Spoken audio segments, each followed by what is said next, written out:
दोस्तों, आज की कहानी है पति पत्नी के रिश्ते पे। तो चलिए स्टार्ट करते हैं। मेरा नाम सौम्या है। मैं एक मिडिल क्लास परिवार से ताल्लुक़ रखती हूँ।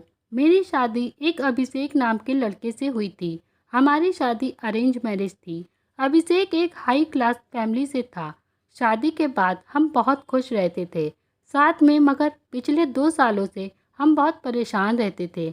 हमारी शादी के 5 साल हो गए, मगर हमें अभी तक कोई बच्चा नहीं हुआ था। मेरा दोस्त दीपक मुझे हर दूसरे तीसरे दिन अपने घर खाने पर जरूर ले जाता था। एक दिन मेरा दोस्त अपनी बीवी के लिए एक सुंदर सी पायल लेकर आया। फिर जब मैं ऑफिस से घर आया तो मैंने वही पायल अपनी पत्नी के पैरों में देखी। मुझे कुछ शक हुआ तो मैं तुरंत ही दीपक के घर गया। वहाँ से देखा तो मेरे सिर पर आसमान गिर पड़ा, क्योंकि वह उसकी बीवी कोई पायल नहीं पहने थी। फिर दूसरे दिन मैं जब ऑफिस गया तो दीपक मुझसे कहने लगा कि चलो तुम्हारी भाभी ने बिरयानी बनाई है। लेकिन मैंने दीपक को मना कर दिया, क्योंकि मुझे दीपक के घर बार बार जाना अच्छा नहीं लगता था, क्योंकि उसकी बीवी मुझसे पर्दा करती थी। जैसे मेरी मौजूदगी में वे कंफर्टेबल फील नहीं करती थी। लेकिन पता नहीं दीपक को यह सब कुछ नज़र क्यों नहीं आता था। वह तो हफ्ते में 2-3 बार घर पर ले ही जाता था। जब मैं मना करता तो वो मुझसे सवाल करने लगता, क्यों यार, कोई वजह तो होगी, तुम क्यों नहीं जाना चाहते। वो मेरी जान तो छोड़ने वाला नहीं था, इसीलिए मुझे कोई और बहाना बनाना चाहिए था। मैं और दीपक एक ही ऑफिस में काम करते थे। बहुत ही अच्छी दोस्ती थी हमारी। मेरी शादी के बाद सिर्फ एक ही बार दीपक हमारे घर आया। एक दिन दीपक ने मुझसे फिर से घर चलने को कहा।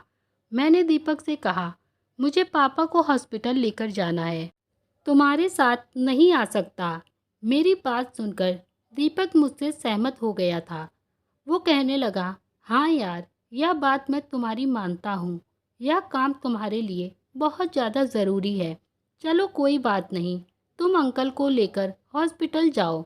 दीपक को बोलकर मैं अपने घर आया तो मैं यहाँ देखकर दंग रह गया था, क्योंकि मेरी बीवी सौम्या घर पर ही नहीं थी। लेकिन जब भी मैं ऑफिस से आता था तो सौम्या मुझे घर पर ही मिलती थी। मैंने बाहर आकर चौकीदार से पूछा कि मेम साहब कहाँ हैं।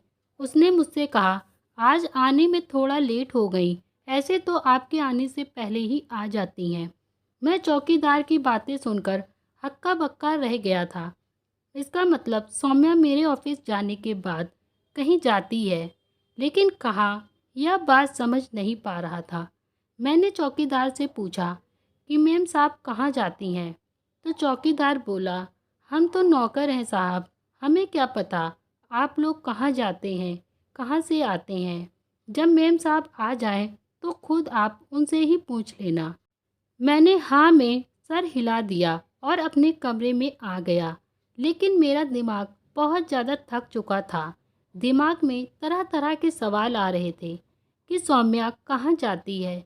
मैं बैठा हुआ था कि तभी दीपक का फ़ोन आ गया। पूछने लगा, यार डॉक्टर ने चेकअप किया कि नहीं, तुमने क्या बताया डॉक्टर को। मैंने दीपक से कहा, पापा ने डॉक्टर के पास जाने से मना कर दिया, तो मैं उनको लेकर घर आ गया हूँ। दीपक गुस्से से बोला, क्या तुम भी कमाल करते हो। तुम तो कह रहे थे कि कल चेकअप कराना है, जो बहुत ज़रूरी है। मैंने भी गुस्से में कह दिया, जब पापा जाने से मना कर दिया तो मैं क्या पापा को कंधे पर उठाकर ले जाता। मैंने फ़ोन काट दिया। इतने में सौम्या आ गई। बोली, सॉरी मैं तुम्हें घर पर नहीं मिली। तुम्हें भूख तो नहीं लगी, खाना लगा देती हूँ।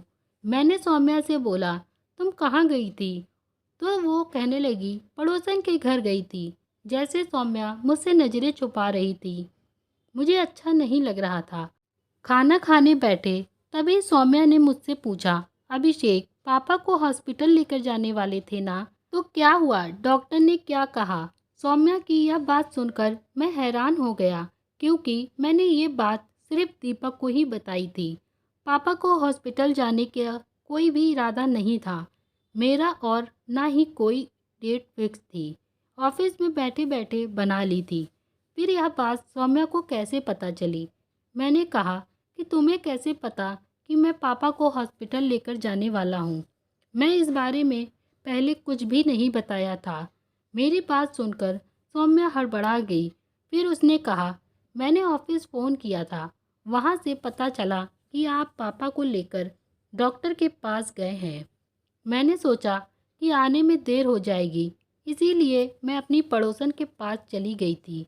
सौम्या की बात सुनकर मैं चुप हो गया, लेकिन आज मुझे सौम्या का अंदाज थोड़ा बदला लग रहा था। फिर मैंने ऑफिस का काम किया, लेकिन काम में मेरा मन नहीं लग रहा था। रात को जब मैं सोने के लिए लेटा तो मेरी आंखों में नींद नहीं आ रही थी। बहुत ज़्यादा परेशान हो रहा था। चौकीदार की बातें बार बार मुझे याद आ रही थी कि मेरी बीवी मेरे बाद कहाँ जाती है, किससे मिलने जाती है। और फिर मैं और कुछ नहीं सोचना चाहता था, क्योंकि मैं अपनी बीवी पे शक नहीं करना चाहता था। अब सौम्या का अंदाज बदला बदला रहता था, तो मुझे ना चाहकर भी सौम्या पे शक होने लगा था, क्योंकि सौम्या अब रात में भी कहीं चली जाती थी। एक दिन मैंने सोच लिया था कि मुझे पता लगाना है कि आखिर सौम्या क्या छुपा रही है।